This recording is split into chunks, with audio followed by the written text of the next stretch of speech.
This right here is the first picture I ever took of hood. It's at the old Loud House before they built the upstairs and everything.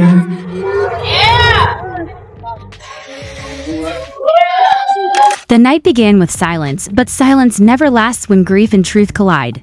T. Hood's family stood shoulder to shoulder with his closest friends, each holding a candle. Each holding pain that words could barely carry. The crowd filled the small park, voices low, eyes red, and candles glowing against the Atlanta night sky. This was not just a vigil for T. Hood, this was a demand for truth. T. Hood's family and T. Hood's friends made it clear from the very beginning this was not an accident, this was not bad luck, this was not self-defense. T. Hood's family exposed what many already whispered: T. Hood's death was planned, and the Frost family was at the center of it. They said it loud enough for the world to hear. T. Hood was not killed in self-defense. T. Hood was set up. T. Hood was betrayed by people who smiled in his face but plotted in the shadows. And the name at the heart of it, Kelsie Frost, according to T. Hood's family. It was Kelsie Frost who arranged everything. It was Kelsie Frost who called on her brother, Kirk Frost. And it was Kirk Frost who pulled the trigger. This was no street fight gone wrong. This was no spur-of-the-moment struggle. T. Hood's family said this was premeditated, this was planned. This was executed. And while Kelsie Frost and Kirk Frost played their roles, it was Kirk Frost and Rasheeda Frost who allegedly tried to cover it all up.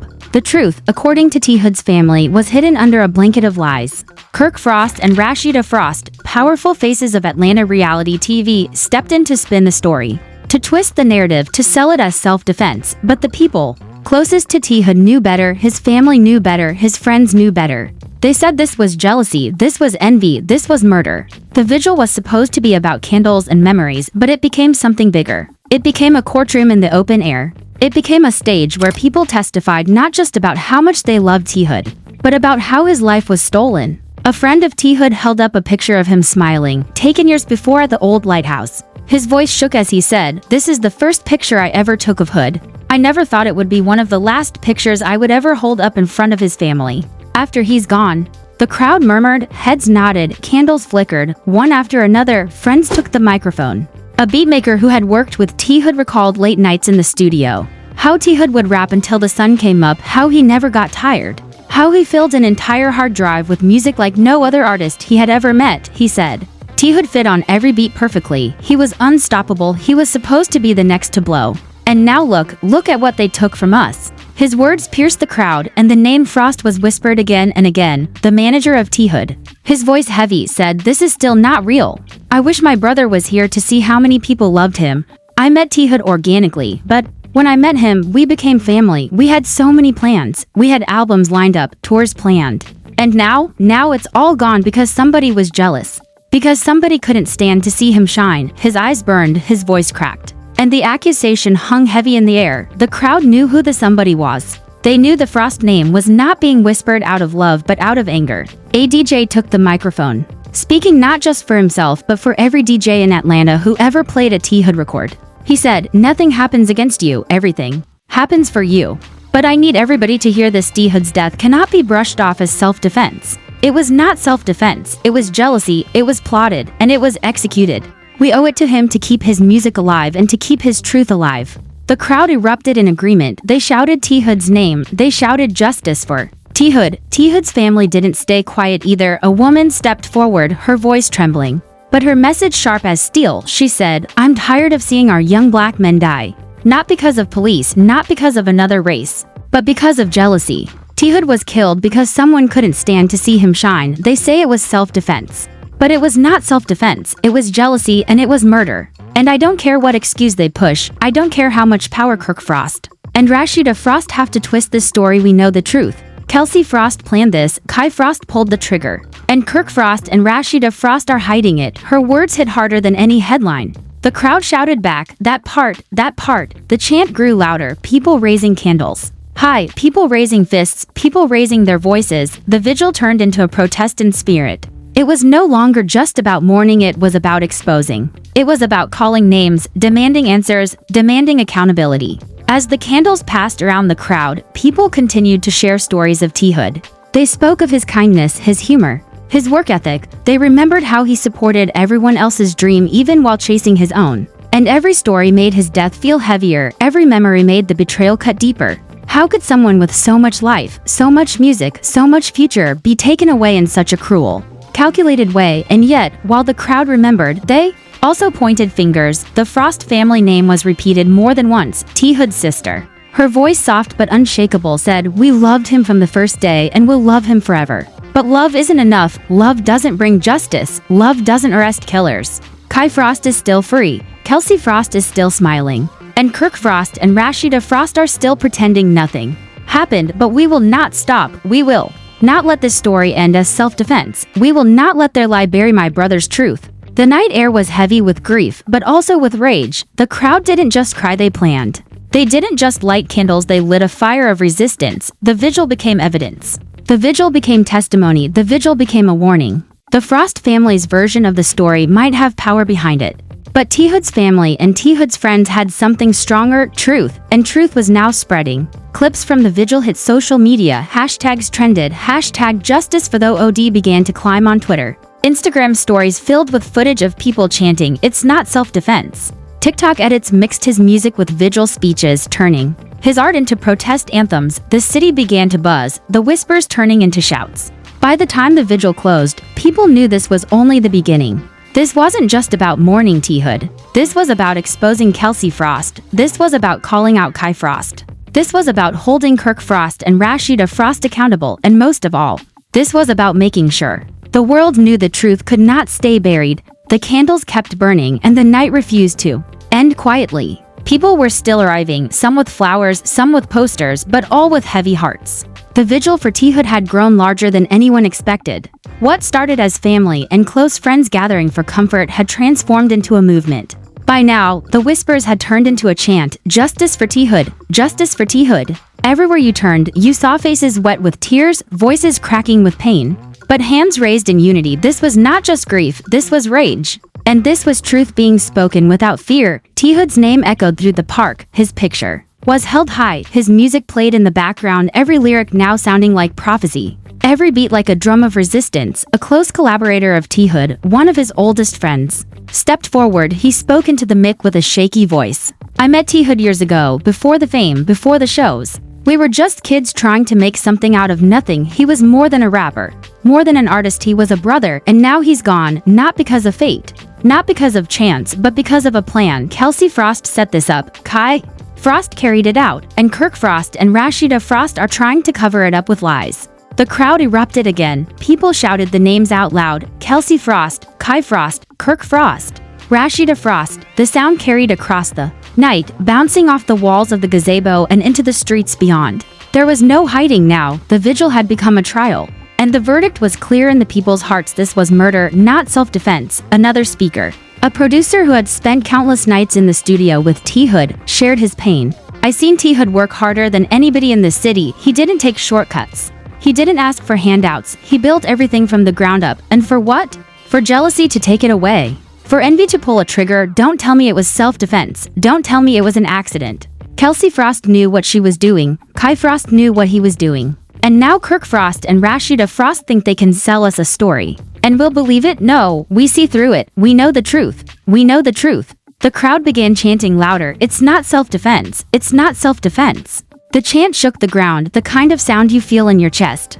The kind of sound that refuses to be ignored. People raised their candles higher, some raised signs, some raised pictures of T. Hood smiling. His face looked back at them like a reminder of why they were there. To make sure the truth didn't get buried with him, one of T. Hood's cousins took the microphone. Tears ran down her face as she spoke. "We've been quiet for too long. We've been hurting in silence while they twist the story, but not anymore. T. Hood deserves more. He deserves justice. And I will say it again and again until people understand. Kelsie Frost planned this. Kai Frost pulled the trigger, and Kirk Frost and Rasheeda Frost are lying to protect them. That's the truth. That's what really happened." The crowd's anger grew heavier with every repetition of those names.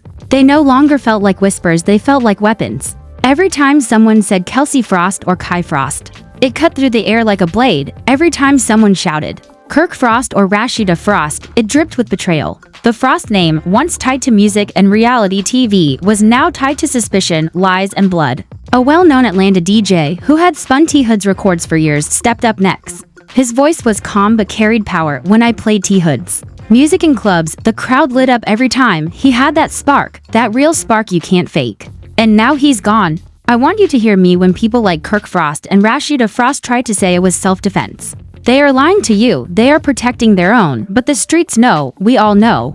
This was a setup. Kelsie Frost made the call, Kirk Frost did the act. And now they want to bury the truth. But we won't let them. The crowd chanted back at him, we won't let them, we won't let them. The energy grew, candles waving in the air like torches of resistance. Social media lit up even more, lives were being streamed from the vigil, hashtags like hashtag justice for the OD, hashtag it was not self-defense, and hashtag Frost family exposed trended across platforms. People who couldn't be there physically were tuning in online, typing T Hood's name again and again in comment sections. They demanded justice, they demanded accountability, they demanded arrests. Then, a family member of T Hood grabbed the mic, her voice raw with rage. They think they can hide behind money and fame, they think they can twist words and bury reports. But let me tell you something, T Hood's truth will not be buried. We will say it over and over until the world listens. Kelsie Frost, you set this up, Kirk Frost. You pulled the trigger, Kirk Frost and Rasheeda Frost, you're protecting them. With lies, but you can't hide forever, you can't stop this movement. The truth is coming out whether you like it or not, the crowd roared. The sound echoing like thunder, some cried, some screamed, some shook their heads in disbelief, but all of them stood united. This was no longer just a vigil, this was a fight for justice. By the middle of the night, more speakers had come forward, each one repeated the names. Each one tied the Frost family to betrayal, and each one swore to keep T Hood's name alive. Not just through his music but through their demand for truth, the vigil became a symbol. The city could feel it. The Frost family might have thought they controlled the story, but T Hood's family and T Hood's friends had lit a fire that wouldn't burn out. The candles burned low, but the fire inside the people only grew stronger. By now, the vigil had shifted into something far bigger, something no one could stop. The voices of T Hood's family and T Hood's friends had lit up a movement. What began as a night of mourning had become a war cry. The truth was no longer whispered in corners. It was shouted in chants, written on posters, trending in hashtags. Justice for T Hood. Justice for T Hood echoed through the night like thunder rolling across the city, and everyone knew who those chants were aimed at. Kelsie Frost, Kirk Frost, Kirk Frost, Rasheeda Frost. One after another, people stepped forward, repeating the truth that the Frost family wanted buried. They shouted that Kelsie Frost planned this from the beginning. They shouted that Kirk Frost pulled the trigger. And they shouted that Kirk Frost and Rasheeda Frost were covering it up, spinning lies about self-defense while the real story stayed hidden. But the most chilling truth of the night came when one of T Hood's uncles raised the microphone. His voice carried the kind of power that silences a crowd. Do you know why they can lie so easily? Do you know why they can call it self-defense when it was murder? Because the police are helping them. The real report exists. The real evidence exists. But the police are keeping it locked away, hiding it, protecting the Frost family. They don't want the truth to come out, because if it comes out, people will see just how dirty this city really is. Gasps filled the air. The crowd erupted. People screamed, "Show the report! Show the report!" The sound was deafening. For the first time that night, the candles didn't feel like enough. People wanted action. People wanted movement. People wanted justice. A young man from the crowd stepped forward and shouted, "If the police won't bring out the truth, then we will take the truth to the streets. We will not stop until Kirk Frost is arrested. We will not stop until Kelsie Frost is exposed. We will not stop until Kirk Frost and Rasheeda Frost are forced to answer for their lies." The crowd roared in agreement. The vigil spilled out of the park and onto the streets. Candles became torches, signs were raised higher, and chants shook the ground. "Arrest Kirk Frost! Arrest Kirk Frost!" became the rallying cry. Cars slowed down, horns honked in support, and phones captured every second of it for the world to see. Social media exploded again. Clips of T Hood's family crying, shouting, demanding justice spread across timelines like wildfire. Twitter threads broke down every accusation, pointing directly at Kelsie Frost, Kirk Frost, Kirk Frost, and Rasheeda Frost. Instagram posts showed the crowd flooding the streets, candles glowing like stars. TikTok edits turned vigil speeches into protest anthems. Everywhere you looked, the truth of T Hood's story was impossible to ignore, and still, the accusations grew louder. A family friend shouted, "If this was really self-defense, then why is the police report hidden? Why is the evidence locked away? Why is the truth being silenced?" We know why, because Kirk Frost and Rasheeda Frost have money and power, and they are using it to protect Kelsie Frost and Kirk Frost. But money can't buy justice forever. Power can't bury the truth forever. The people won't let it happen. The chant spread through the crowd like fire. The people won't let it happen. The people won't let it happen. By now, it was no longer just a vigil, it was a march. It was a protest, it was a movement in motion. People held candles in one hand and posters in the other, with T Hood's face looking back at them from every corner. Some posters read "Justice for T Hood," others read "Arrest Kirk Frost," and some had bold words painted across them. "It's not self-defense." The speeches continued. The anger refused to cool down. Another cousin of T Hood screamed into the microphone, "We will not go home until there is justice. We will not stop until Kirk Frost is in handcuffs. We will not stop until Kelsie Frost is exposed. And we will not stop until Kirk Frost and Rasheeda Frost answer for the lies they've told." The crowd shouted back in unison, "We will not stop. We will not stop." Even as the night grew late, no one wanted to leave. Some stood on cars, raising posters higher. Others stood on benches, leading chants that shook the block. The streets of Atlanta had turned into a sea of grief, rage, and resistance, and through it all, one name rang louder than all the rest: T Hood. The truth was out now. The people weren't going to forget. The police could hide the report for a while. Kirk Frost and Rasheeda Frost could spin lies for the cameras. Kelsie Frost could pretend innocence, and Kirk Frost could walk free for a little longer, but the movement had begun, and once a movement begins, it doesn't stop. By the end of the night, one thing was clear: this was no longer about just remembering T Hood. This was about demanding justice for T Hood. This was about exposing the lies of Kelsie Frost. This was about forcing the hand of the law against Kirk Frost. And this was about breaking the silence around Kirk Frost and Rasheeda Frost. The final chant of the night rose like thunder: "Justice for T Hood, arrest Kirk Frost, expose Kelsie Frost, hold Kirk Frost and Rasheeda Frost accountable." And with that, the vigil ended, but the fight had only just begun.